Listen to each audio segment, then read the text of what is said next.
Okay, so the next song we're going to hear off the album is a song that we recorded in the studio proper at a place called Waterfront in Hoboken, which was Lenny Kravitz's studio.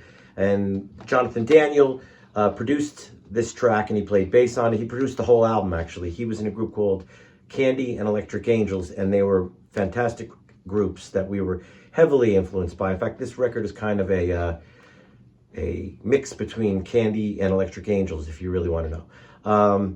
So we broke our rule. We did not add anything to any of the original tracks except for this one.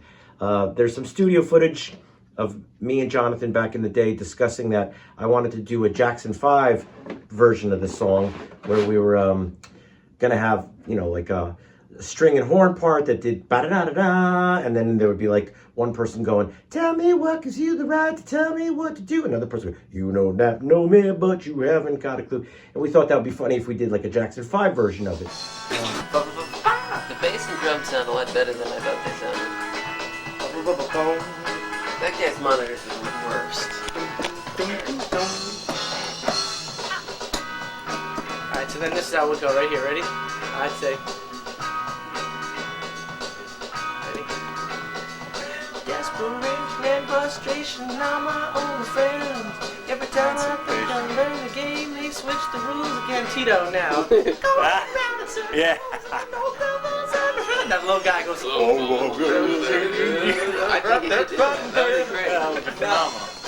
You should definitely do that. That would be great. Let's do that. Yeah, it was. 1, 2, 3, 4.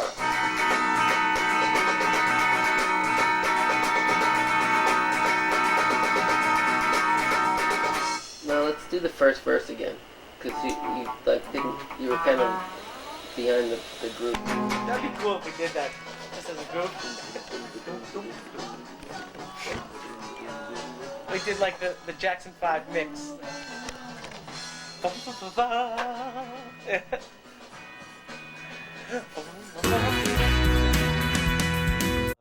So we brought in this guy Dan Hutchinson, to play the horn parts. And he did an amazing job on them. And then I was trying to find 2 other singers to do the other parts, but wound up being just one singer, which was Marcella Detroit, who is from Shakespears' sister.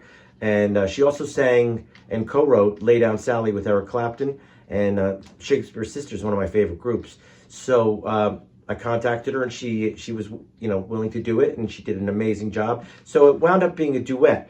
And Rory will tell you all about the technical side of it. Yeah, the technical side was, Danny was like, hey, I got this idea from a long time ago to do this Jackson 5, and I looked at him like, there's no way we could do this with these tracks. Because the tracks are so rock, raw recorded that we just, you know, I just didn't hear it.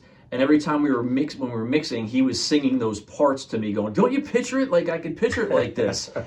So we were able to take those tracks and kind of take out the rawness of the rock feel to it and EQ it a little differently to make it kind of sound of that genre of the Jackson 5.